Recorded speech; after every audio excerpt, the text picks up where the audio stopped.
Until next time.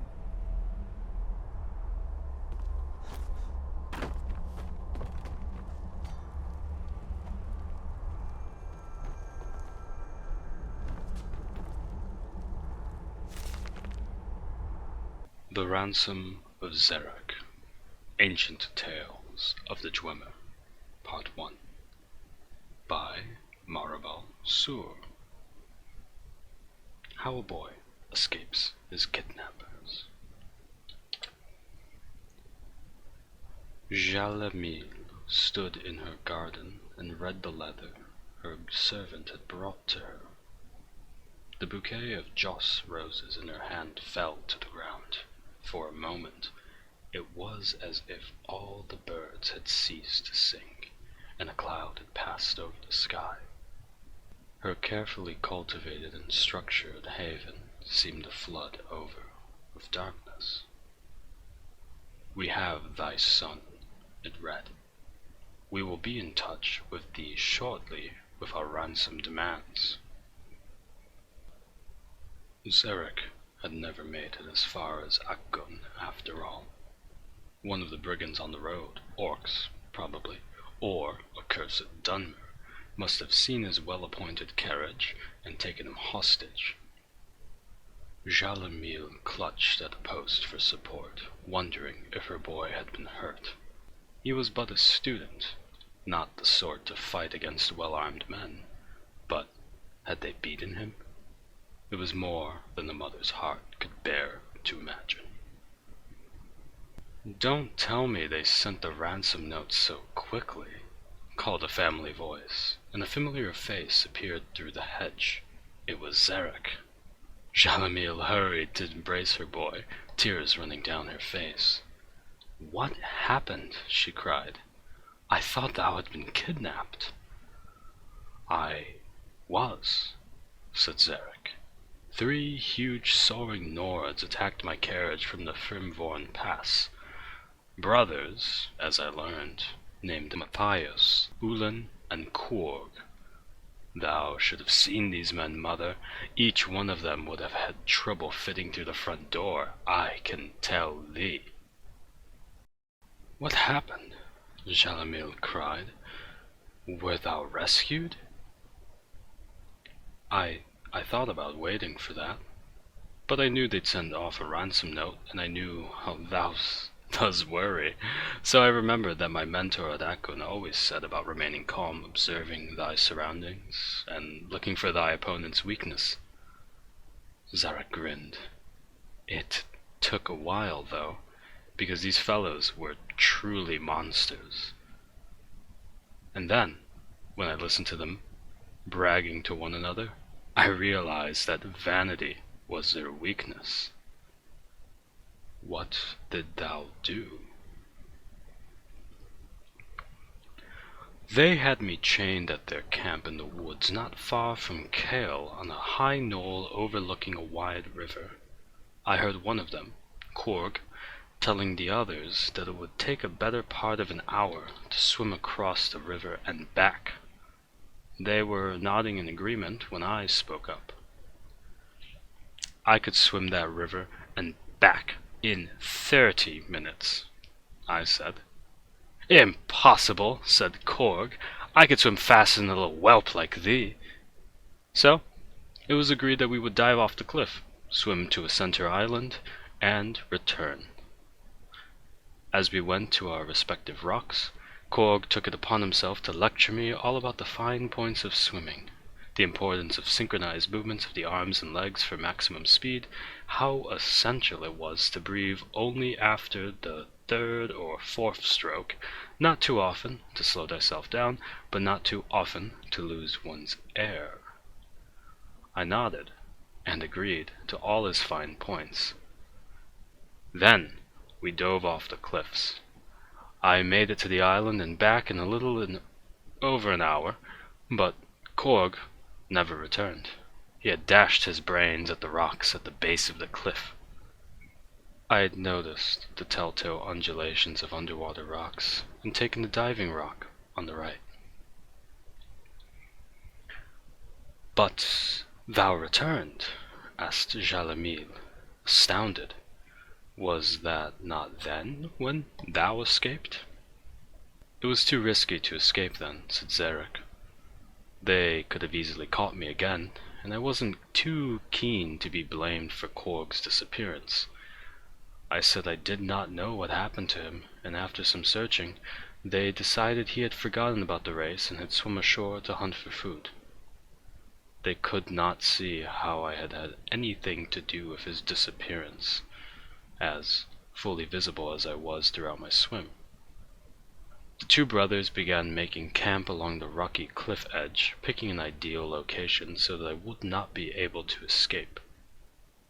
One of the brothers, Matthias, began commenting on the quality of the soil and the gradual incline of the rock that circled around the bay below. Ideal, he said, for a foot race. I expressed my ignorance of the sport, and he was keen to give me the details of proper technique for running a race. He made absurd faces, showing how must one breathe in through the nose and out through the mouth, how to bend one's knees to the proper angle on the rise, and the importance of sure foot placement. Most important, he explained, was that the runner keep an aggressive but not too strenuous pace if one intends to win. It is fine to run in second place through the race, he said, provided one has the strength and willpower to pull out at first in the end. I was an enthusiastic student, and Matthias decided that we ought to run a quick race around the edge of the bay before night fell. Ulan told us to bring back some firewood when we came back. We began at once down the path skirting the cliff below.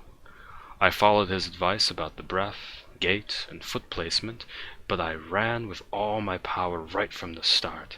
Despite his much stronger legs, I was a few paces ahead as we wound the first corner. With his eyes on my back, Matthias did not see the gape in the rock that I jumped over. He plummeted over the cliff before he had a chance to cry out. I spent a few minutes gathering some twigs before I returned to Ulan at the camp. Now thou art just showing off, frowned Jalamil. Surely that would have been a good time to escape. Thou might think so, agreed Zarek, but thou had ought to see the topography, a few large trees, and then nothing but shrubs. Ulan would have noticed my absence and caught up with me in no time, and I would have had a hard time explaining Matthias's absence. However, the brief forage around the area allowed me to observe some of the trees close up, and I could formulate my final plan.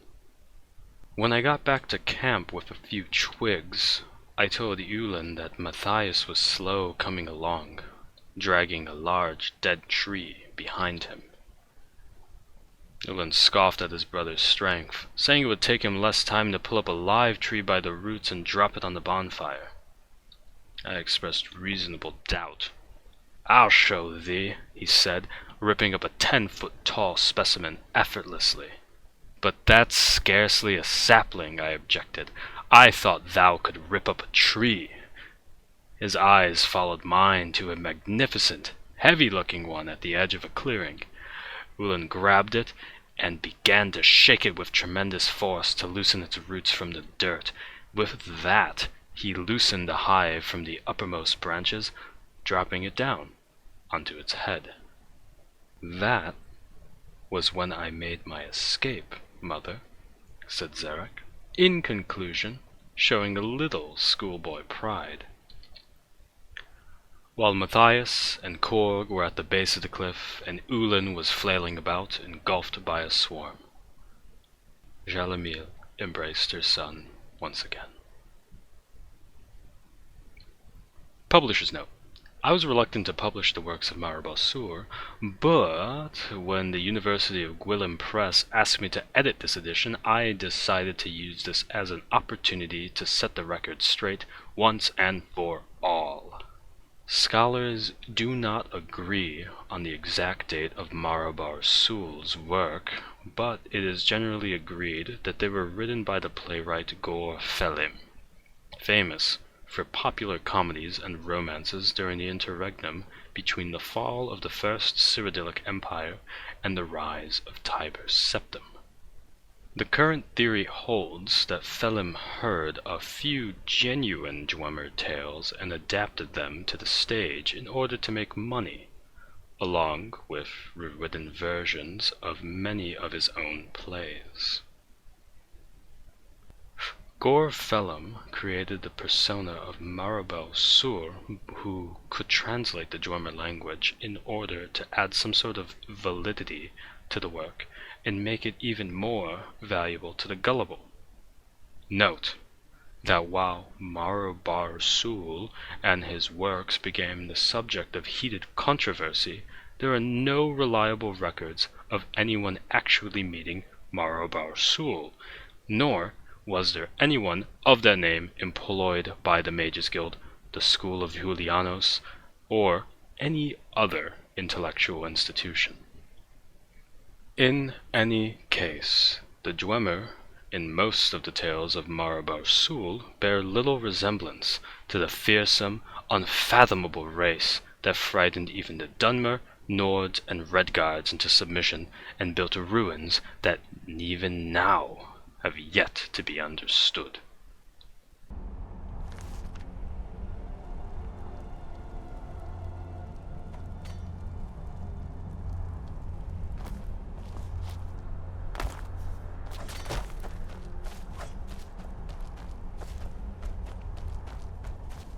You speak to Borgug, Chief of Dushnihk, Jarl. How about a test? Your muscle against mine. The victor gains 100 gold coins from the loser. This will be good training. Let's go. Come on. Never should have come here. This should be good. You can... I'll have a real fight.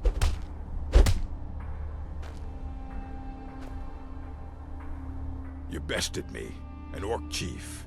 Impressive.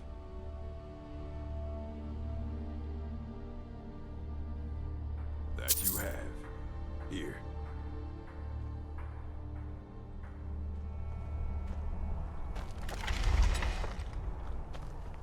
May your next fight bring you victory, friend.